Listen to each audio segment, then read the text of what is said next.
How to earn rewards in Uzum market. First of all, open your web browser and go to the official website at uzum.uz. You can earn rewards by making purchases on the platform.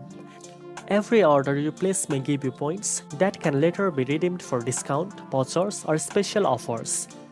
Additionally, look out for promotions, seasonal campaigns, or referral programs where you can invite friends and earn extra points when they sign up and make their first purchase.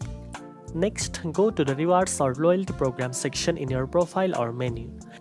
Here you will see all the ways Uzum Market offers rewards, points, or cashback for different actions. Some tasks like completing your profile, subscribing to newsletter, or participating in app challenges may also help you accumulate more rewards faster.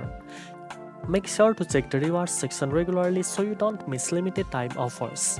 Now you know how to earn rewards in Uzum Market. If you found this video helpful, don't forget to like, share, and subscribe for more shopping tips.